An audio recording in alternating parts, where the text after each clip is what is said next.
Nama Tuhan, Shalom. Selamat hari Minggu. Kasih Tuhan ajaib, amin. Kami bawa hati kami bersyukur Tuhan. Buat setiap kebaikan-Mu Tuhan.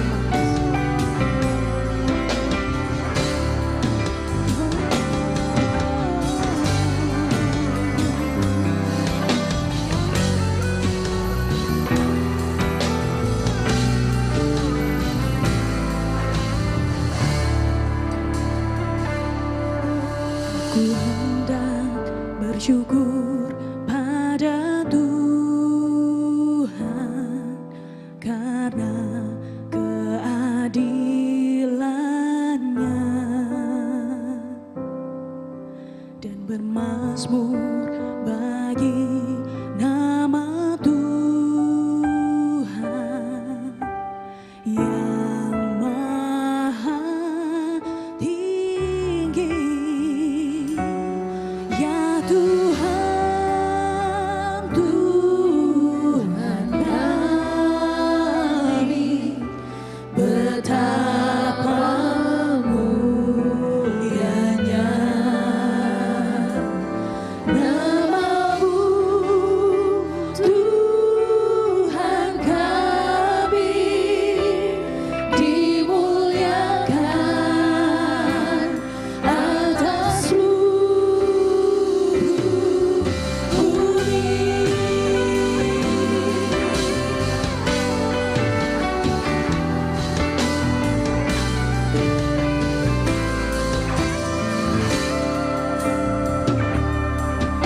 Aku hendak bersyukur pada Tuhan karena keadilan-Nya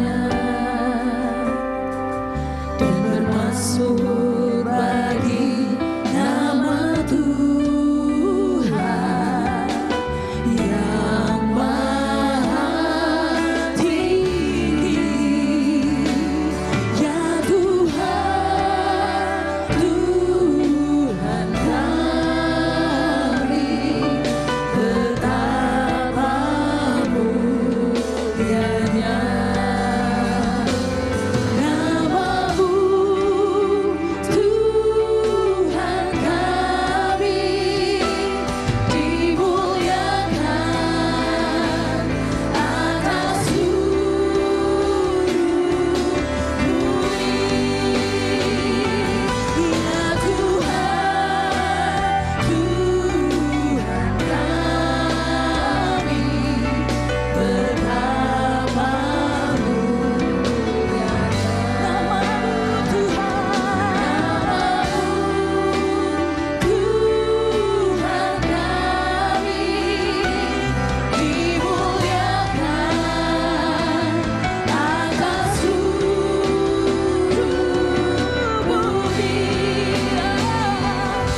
limpah kemurahan-Mu Tuhan, ajaib anugerah-Mu Yesus, dan kami bersyukur, memuji dan bersuka, meninggikan nama-Mu Tuhan.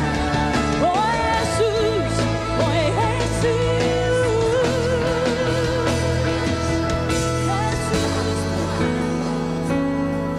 sungguh indah, sungguh mulia Engkau Tuhan. Oh Yesus saja, Yesus mulia. Terima kasih Tuhan.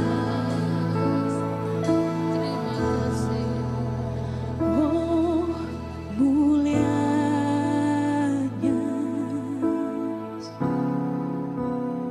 hadirat-Mu,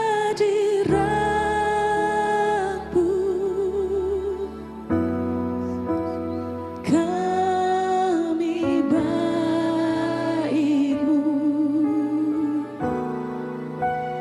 memuja-Mu,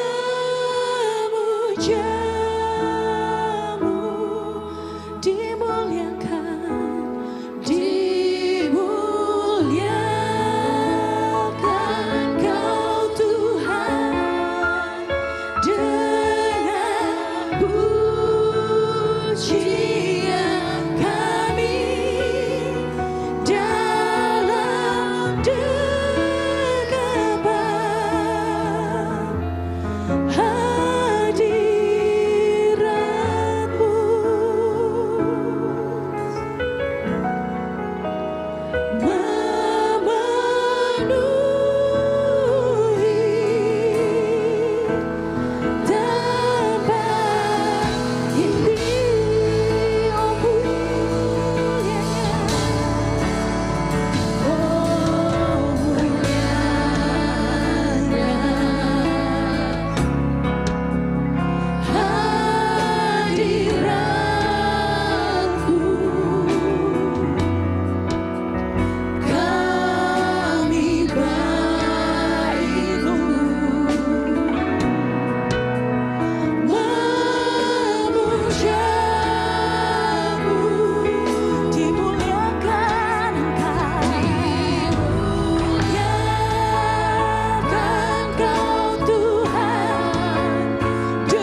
pagi Bapak Ibu yang dikasih dalam Tuhan. Sebelum kita mendengar kebenaran firman Tuhan, mari kita berdoa. Tuhan Yesus, terima kasih buat pagi hari ini. Kami bersyukur atas kasih dan anugerah-Mu. Pada pagi hari ini kami akan belajar tentang kebenaran firman-Mu. Biarlah firman ini boleh memerdekakan kami. Terima kasih ya Tuhan. Kami sambut kebenaran firman-Mu di dalam nama Tuhan Yesus. Haleluya. Amin. Tanpa terasa kita berada di penghujung minggu di bulan Mei, di minggu kelima, di mana tema besar sepanjang bulan Mei ini adalah pengembalaan dalam kebenaran. Di minggu pertama kita belajar tentang hati gembala yang melayani dalam kebenaran. Di minggu kedua kita belajar tentang kebenaran menghasilkan buah dan pertumbuhan. Di minggu ketiga kita belajar tentang membalut luka dengan kebenaran dan kasih. Di minggu keempat kita belajar tentang menjaga gereja dari ajaran yang menyesatkan. Di minggu kelima ini kita belajar tentang mengenal suara gembala yang benar. Knowing the voice of the true shepherd. Namun sebelumnya mari kita membaca ayat firman Tuhan yang menjadi dasar perenungan kita pada hari ini. Terambil dalam Yehezkiel 34 ayat ke-16. Yang hilang akan kucari, yang tersesat akan kubawa pulang. Serta yang gemuk dan kuat akan kuawasi. Aku akan mengembalakan mereka sebagaimana seharusnya. Ayat selanjutnya terdapat dalam Yohanes 10 ayat 4 sampai dengan 5. Jika semua dombanya telah dibawanya keluar, ia berjalan di depan mereka dan domba-domba itu mengikuti dia.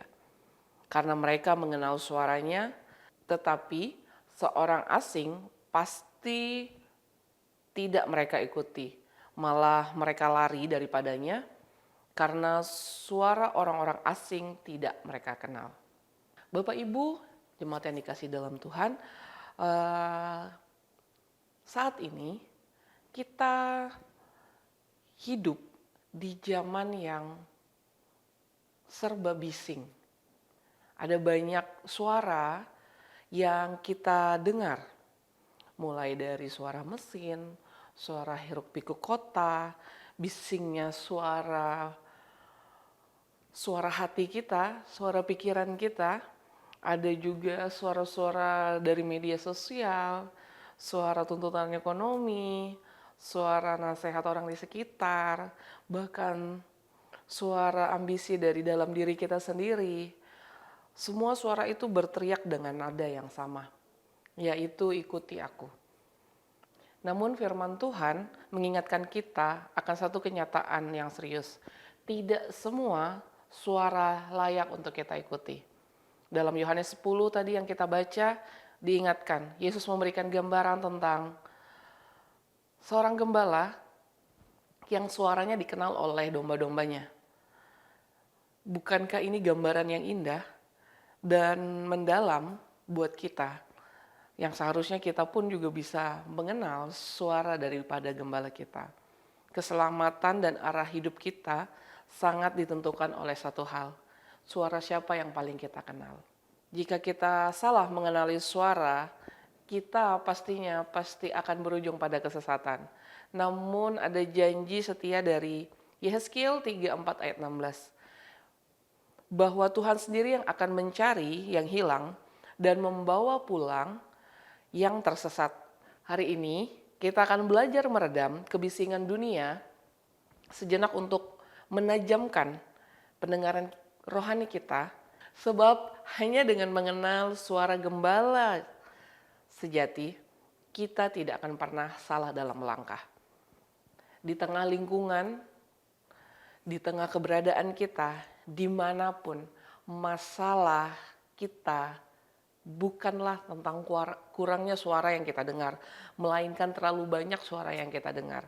Setiap hari kita diperhadapkan, ditemukan dengan opini, baik itu di media sosial, ambisi kita yang berteriak selalu ikut aku. Inilah polisi suara yang menyesatkan. Banyak orang yang tersesat bukan karena menolak Tuhan, tetapi karena gagal membedakan manakah suaranya dan manakah suara yang asing. Ingatlah, kita adalah gambaran domba sebagai makhluk yang lemah. tanpa pertahanan diri, dan keselamatannya hanya terletak pada gembala yang menuntun. Kita hanya perlu melatih kepekaan kita melalui telinga kita supaya kita bisa mendengar suara gembala. Kita salah mengenali suara, kita akan berada di pinggir jurang atau kita akan berjalan menuju jurang. Mengenal suara gembala adalah kunci keselamatan. Karena pengenalan itu membuktikan bahwa kita adalah miliknya yang dijaganya. Setelah kita menyadari betapa berbahayanya polusi suara di dunia ini, muncul satu pertanyaan penting dalam hati kita. Lalu bagaimanakah kita mengenali suara sang gembala di tengah ribuan suara asing lainnya? Bapak, Ibu, dan rekan-rekan semua, kita tidak boleh mendebak-debak karena keselamatan kita bergantung pada ketetapan yang kita dengar. Agar kita tidak salah melangkah, kita perlu memahami karakteristik utama suara daripada Tuhan. Satu hal yang menjadi standar mutlak adalah suara Tuhan tidak pernah bertentangan dengan firman-Nya. Mari kita bedah lebih dalam seperti esensi dari ciri khas suara gembala yang sejati agar kita bisa membedakan dari tipu daya suara asing. Yang pertama, memimpin dari depan. Gembala selalu memberi teladan. Tuhan tidak memaksa dengan kekerasan atau mengancam dengan ketakutan. Kita memiliki Tuhan yang tidak pernah mengancam ataupun menggambarkan sesuatu tentang hal yang keras atau mengancam kita dengan ketakutan sehingga kita akan mengikuti pemimpin kita. Namun yang Tuhan ajarkan adalah Ia berjalan di depan kita, Dia memberi arah siapapun lawan di depan. Seandainya di depan para gembala ada beruang, ada singa yang mau menerkam para domba. Gembala lebih dulu menjadi benteng pertahanan awal. Dan yang perlu kita ingat, gembala memanggil kita secara pribadi. Dia mengingat setiap kita, dia mengingat nama kita sehingga gembala selalu menjadi teladan. Gembala ada di depan, dia nggak di belakang. Karena domba itu kembali akan mengikuti suara gembalanya. Yang kedua, selaras dengan firman. Suara Tuhan tidak pernah bertentangan dengan kebenaran firman. Suara yang menyuruh berbuat dosa atau membenci, pastilah itu suara asing. Yang ketiga, menghasilkan buah roh. Suara yang benar selalu melahirkan damai sejahtera, kasih, sukacita, dan ketaatan, bukan kebingungan dan kegelisahan.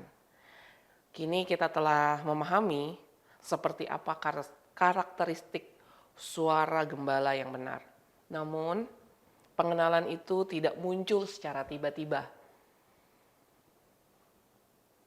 Domba tidak mengenal suara gembalanya hanya dengan semalam saja. Atau domba itu baru sekali panggil, gembalanya sekali panggil, belum tentu dia akan terus mendengar atau dia akan mengingat hal tersebut. Tetapi mereka hidup bersama sang gembala setiap hari, membangun kebersamaannya. Pertanyaannya bagi kita, bagaimana caranya kita melatih telinga rohani kita di tengah dunia yang begitu bising ini? Yang pertama, bangun keintiman dengan konsisten. Kepekaan yang lahir itu tidak dengan cara yang instan, Bapak Ibu, tetapi kepekaan itu lahir dari hubungan yang intens, yang selalu dibangun. Hubungan yang selalu dibangun secara konsisten. Sediakan waktu yang khusus, saat teduh, doa pribadi.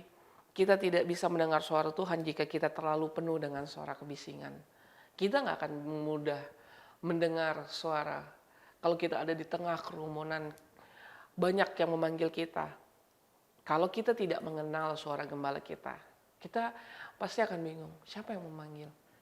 Kita pasti akan, kalau kita tidak mendengar, kita akan mudah terpengaruh. Tapi kalau kita mendengar, kita tenang. Waktu kita dipanggil, kita coba kembali mengingat cara dia berbicara, makna dari pembicaraannya, sehingga kita tahu, oh ini gembalaku, gembala yang adalah Yesus Kristus yang selalu mengingatkan dan hidup berjalan bersama dengan kita.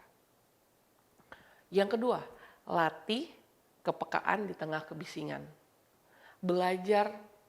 Marilah kita belajar untuk diam. Marilah kita belajar untuk tenang.